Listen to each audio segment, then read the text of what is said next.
আপনারা জানেন বিভিন্ন ক্রান্তিকালে জিয়া পরিবার এই দেশের পাশে দাঁড়িয়েছে। প্রথম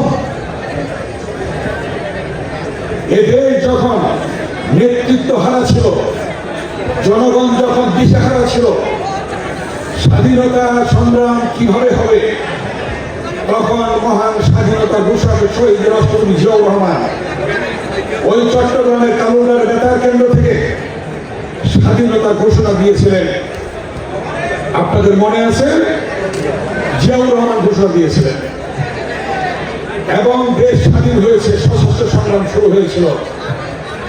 এর পরবর্তীতে আপনারা জানেন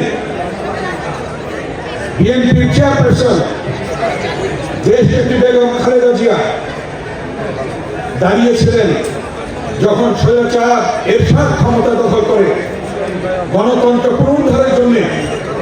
বেগম খালেদা জিয়া দীর্ঘ 9 বছর আপসী নেতৃত্বের মধ্য দিয়ে এবং ছাত্র গণ অভ্যুত্থানের মধ্য দিয়ে দেশনেত্রী বেগম খালেদা জিয়ার নেতৃত্বে এদেশে গণতন্ত্র পুনঃপ্রতিষ্ঠা হয়েছিল। তার পরবর্তীতে আপনারা দেখেছেন দীর্ঘ 16 বছর স্বৈরাচারী ফ্যাসিস্ট হাসিনার বিরুদ্ধে আন্দোলন করে জনাব তারেক রহমানের নেতৃত্বে তিনি বলেছিলেন যে দেশ যাবে কোন পথে, ফয়সালা হবে রাজপথে। তার সেই সুদূর প্রসারী চিন্তার কথা রাজপথে ফয়সালা হয়েছে এবং দেশ নতুন ভাবে আবার জনগণ কথা বলার অধিকার পেয়েছে, ভোটের অধিকার পেয়েছে।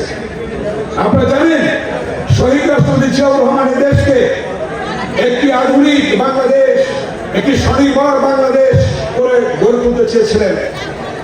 জিয়াউর রহমানের সময় চাল এই বাংলাদেশ থেকে রপ্তানি হতো, আমদানি হতো না।